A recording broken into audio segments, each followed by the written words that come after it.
Chers jurés, bienvenue à cette introduction à l'analyse sensorielle en vue de Alpes 24 International Alpine Food Contest.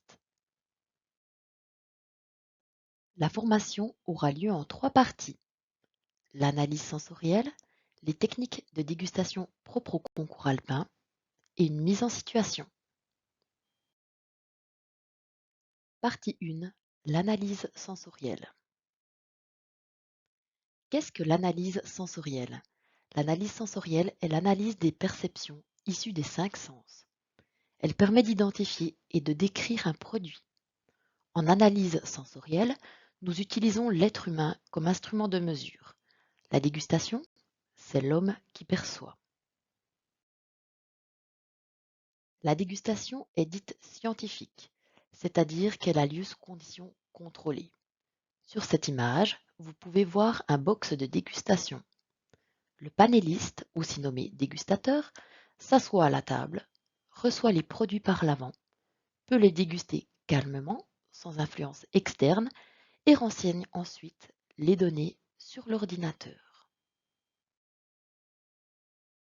Les dégustations s'effectuent à l'aveugle, c'est-à-dire que le panéliste, le dégustateur, n'a pas de détails concernant l'origine du produit ou son producteur.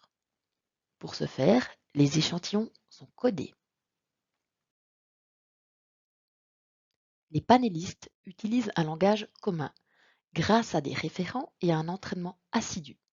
Sur cette image, un test a été fait et le référent pruneau sec a été entraîné pour déterminer l'arôme pruneau sec d'un miel. Sur ces 2 images, vous pouvez voir des panélistes en train de s'entraîner sur la gauche et les produits anonymisés avec leur code sur la droite.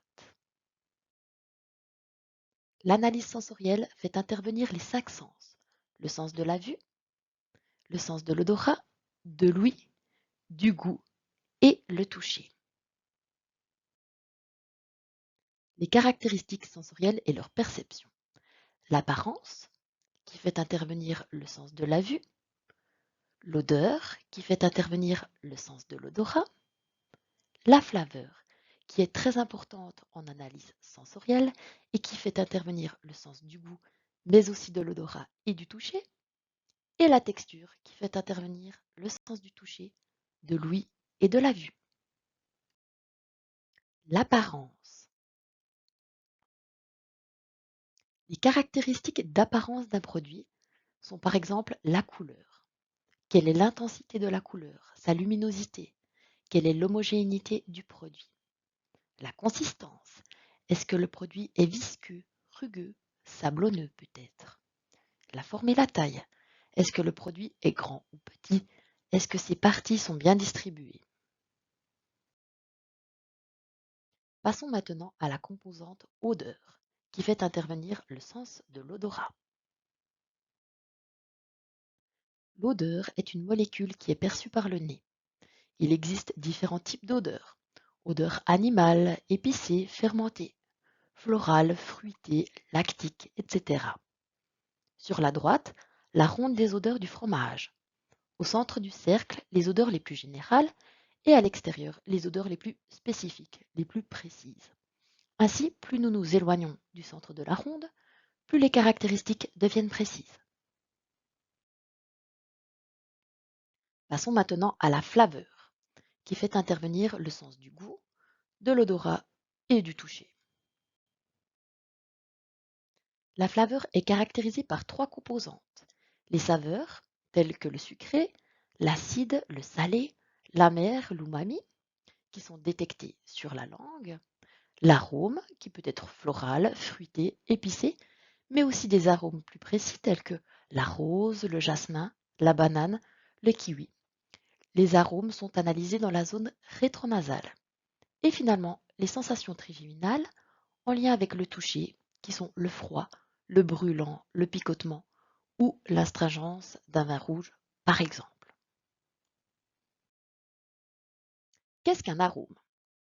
Un arôme est une molécule qui peut être perçue dans la cavité buccale ou dans la cavité nasale, sous forme d'odeur et qui est acheminée à l'épithélium olfactif. Une fois dans l'épithélium olfactif, cette molécule est captée par les récepteurs des neurones. Les neurones transmettent l'information au bulbe olfactif qui va lui-même transmettre l'information au cerveau. Le cerveau va ensuite traiter l'information. La première information à sortir est la composante hédonique. Est-ce que j'aime ce produit ou est-ce que je ne l'aime pas? Est-ce que j'ai une aversion pour ce produit? La deuxième information est en lien avec le souvenir. Est-ce que j'ai déjà consommé ce produit? Est-ce que je m'en souviens? Finalement, la troisième information à être générée concerne la reconnaissance du produit. Est-ce que je le reconnais, ce produit? Est-ce que j'arrive à l'identifier? En général, les œnologues et les aromaticiens sont entraînés pour ce faire. Sur cette page, vous pouvez voir les caractéristiques des arômes du miel. Sur la partie de gauche, les caractéristiques les plus souvent utilisées, et sur la partie de droite, la ronde des arômes du miel, avec la famille la plus générale au centre de la ronde, et les caractéristiques les plus précises en son extérieur. Les saveurs du miel, quant à elles, sont perçues par la langue. Le sucré, le salé, l'acide, l'amer, l'umami. Pour le miel, nous utilisons régulièrement une échelle de sucrosité. Ce miel est-il plus ou moins sucré? A-t-il une pointe d'amertume, une pointe d'acidité? Toujours en plus de caractériser le miel par les arômes précédemment décrits. Pour en savoir plus, mon cahier du goûteur de miel par Caroline Reverdy. Passons maintenant à la dernière caractéristique, la texture, qui fait intervenir le sens du toucher, de l'ouïe et de la vue. Les perceptions de la texture peuvent avoir lieu à plusieurs étapes de la dégustation. Tout d'abord, la surface. Est-ce que le produit a l'air humide, huileux, gluant, lisse? Lors de la première mastication, est-ce que le produit est dur, dense, croquant, élastique? À la suite de la mastication, est-ce qu'il est collant? Est-ce qu'il est adhésif, homogène, peut-être fibreux? Et finalement, après avoir avalé le produit, reste-t-il un film de graisse? Est-ce que j'ai une astringence dans la bouche après avoir consommé ce fruit ou ce vin, par exemple? À l'inverse de l'analyse sensorielle, qui est effectuée dans des conditions contrôlées, avec des attributs qui sont objectifs et un panéliste entraîné, il existe la dégustation par le grand public. C'est ce qu'on appelle la science du consommateur. En général, on demande au dégustateur de dire s'il aime ou non le produit dégusté.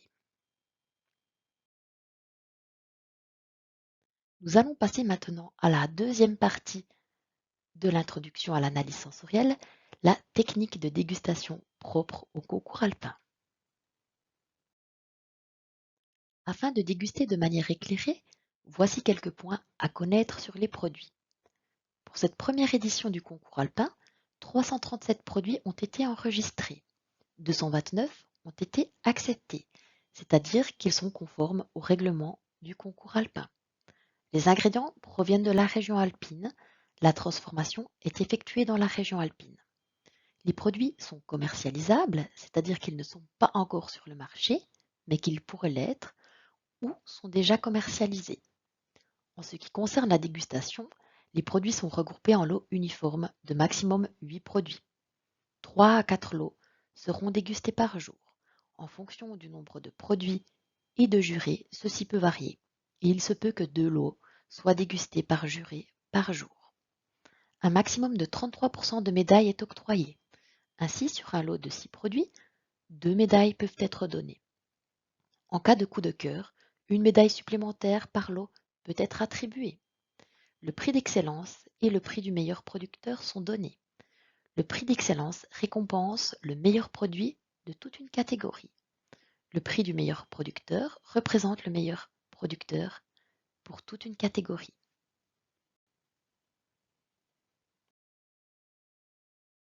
À présent, quelques points sur le dégustateur, aussi nommé jury.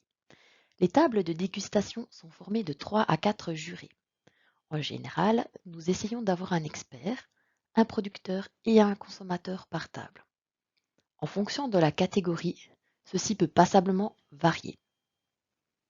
L'expert connaît bien le produit. Il sait comment est le produit idéal et il a travaillé dans la catégorie de produits. Le producteur est une personne qui provient du monde de la catégorie. Il connaît très bien la fabrication du produit et le travail peut-être encore. Il est apte à savoir s'il a des problèmes de fabrication ou si le produit est bien élaboré.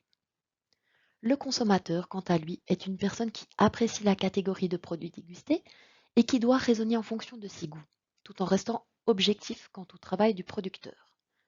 Par exemple, vous n'aimez pas le cumin, mais vous recevez un fromage qui en contient. Essayez de rester objectif par rapport à cet ingrédient en mettant en valeur le reste du fromage. Le dégustateur sait apprécier les produits de tradition qui sont liés au patrimoine culinaire suisse, mais il est aussi ouvert aux innovations et arrive à les apprécier dans un contexte régional. Passons maintenant à l'appréciation des produits lors du concours. L'objectif du dégustateur est certes de juger un produit, mais aussi de valoriser et respecter le travail d'un producteur. Ainsi, si vous trouvez le produit très bon, n'hésitez pas à valoriser le produit et donner des commentaires motivants au producteur. Si le produit est lacunaire, donnez des commentaires qui soient respectueux et constructifs. Ne dénigrez jamais le travail d'un producteur. Votre objectif est aussi d'aider un producteur à améliorer son produit. L'évaluation se fait en deux phases. La phase analytique, dont nous avons parlé dans la première partie de la présentation, l'évaluation à l'œil, au nez, en bouche, et la phase hédonique. Est-ce que j'aime ce produit ou je ne l'aime pas? Est-ce que c'est un coup de cœur, par exemple? Aidez-vous des schémas de dégustation et, si besoin, de l'avis du président pour noter vos produits et formuler les commentaires. Voici un exemple d'un schéma d'évaluation. Le schéma d'évaluation du fromage à pâte persillée. Sur la partie de gauche, à l'œil, au nez, en bouche, l'évaluation analytique du produit. Sur la partie de droite, l'évaluation hédonique. Aidez-vous des commentaires et des points pour chaque attribut afin de noter votre produit au mieux. Pour chaque produit, vous allez utiliser une fiche d'évaluation individuelle, c'est-à-dire que vous allez noter points et commentaires suite à votre évaluation personnelle de chaque produit. Renseignez tous les champs remarques par un commentaire. Si un produit est considéré comme innovant, spécifiez-le en bas de page en cochant la case adéquate.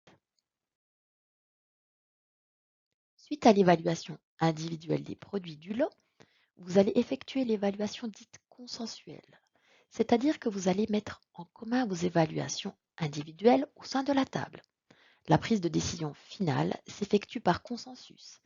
Ainsi, nous ne faisons pas la moyenne des points et des commentaires, mais chacun se mettra d'accord sur le nombre de points à donner pour chaque attribut et sur les commentaires pour chaque attribut, ainsi que pour le commentaire final.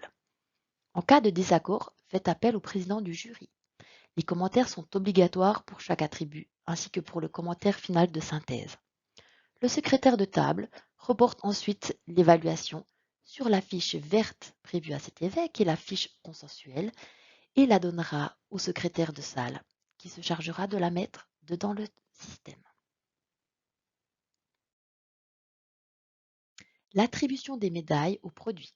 Le nombre de médailles est limité à 33%, comme préalablement expliqué. Ainsi, pour un lot de 6 produits, 2 médailles sont autorisées. En cas de coup de cœur, vous avez la possibilité de demander une médaille supplémentaire au président de la catégorie.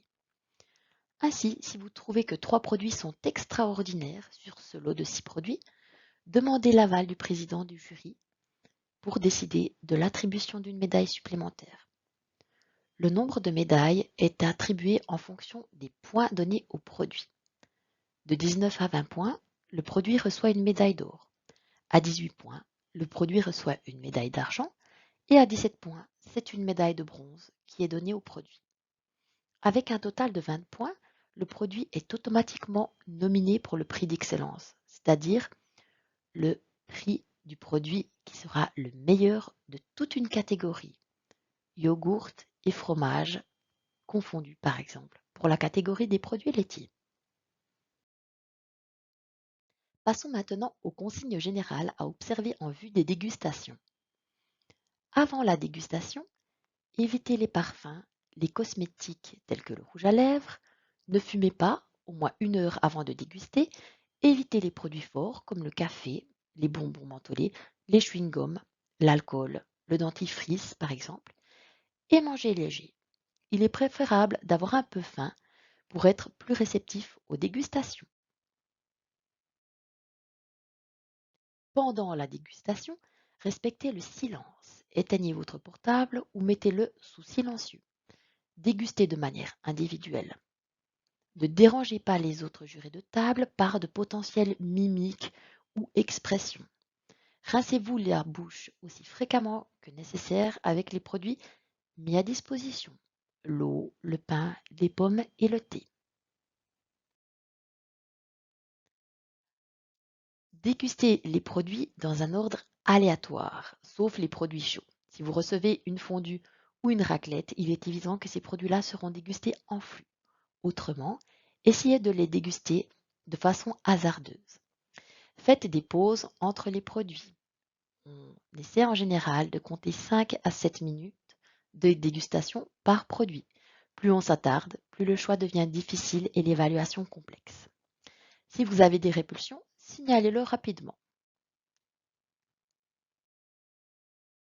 Après les dégustations, il est important de rester discret sur ce qui s'est passé durant la journée. Ainsi, ne divulguez pas les résultats ou commentaires aux producteurs que vous auriez pu reconnaître ou même à des tiers. Les dégustations sont strictement confidentielles. Par contre, n'hésitez pas à partager votre expérience et à donner des pistes d'amélioration au comité d'organisation. Nous allons désormais passer à la dernière partie de cette présentation, la mise en situation. Pour la dégustation, et comme expliqué précédemment, vous allez recevoir des lots de produits. Sur cette image, un lot de saucisses sèches de même typicité. Les produits sont organisés en lots uniformes, c'est-à-dire en lots de produits de même nature. Des saucisses de porc fumées avec des saucisses de porc fumées. Les produits sont identifiés grâce à des étiquettes. Veillez bien à garder la bonne étiquette avec le bon produit tel que vous l'avez reçu. Sur les étiquettes, le numéro d'anonymisation du produit, le numéro de lot, le numéro de table, ainsi que la sous-catégorie du produit sont notés.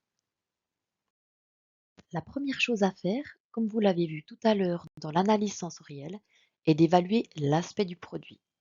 Vous pouvez le prendre dans les mains, le tourner, le regarder sous toutes les coutures. Pour les produits sensibles, évidemment, ne les manipulez pas trop longtemps. Vous allez ensuite sentir le produit. Faire appel à votre sens de l'odorat pour évaluer l'attribut odeur de ce produit. Vous allez ensuite préparer le produit pour la dégustation. Dans ce cas-ci, la saucisse doit être pelée, découpée en biseaux, et vous pouvez évaluer son intérieur, en sentir l'odeur et commencer à la déguster en bouche. Pour ce qui est d'un jambon cru, par exemple, vous aurez des trancheuses à disposition et vous pourrez trancher le produit. En cas de difficulté, demandez à un boucher de la salle ou au président ou même au vice-président de la catégorie de vous aider. Après avoir dégusté le produit, vous allez pouvoir remplir sa note sur la fiche d'évaluation individuelle. Notez chaque attribut avec les commentaires adéquats et n'oubliez pas de donner la note finale avec un commentaire de synthèse. Si le produit est innovant, cochez la case prévue à cet effet en bas de page. N'oubliez pas d'évaluer les commentaires de bas de page aussi. Vous allez vous aider des schémas d'évaluation pour ce faire et de l'aide du président si besoin. Suite à l'évaluation individuelle, vous allez effectuer une évaluation consensuelle comme décrit précédemment. Vous allez noter ainsi toutes les notes et commentaires que vous avez décidé d'attribuer au produit sur la feuille d'évaluation consensuelle verte. Soyez complet dans vos commentaires afin d'aider un producteur à optimiser son produit si besoin ou le féliciter dans le cas d'un très bon produit. Une fois tous les produits du lot dégustés, vous allez remplir la fiche de lot. Pour ce faire, vous allez noter la note finale dans les cases correspondantes au produit. Une fois le lot dégusté, appelez le président qui contrôlera que la fiche de lot est bien remplie et que les fiches d'évaluation consensuelle vertes le sont aussi. Il apposera la carte bleue et le personnel de service pourra ainsi ramener le lot validé à la cuisine. La fiche de lot ainsi que les fiches d'évaluation consensuelle vont repartir avec le lot en cuisine. Nous vous remercions pour votre attention et vous souhaitons beaucoup de plaisir à la dégustation.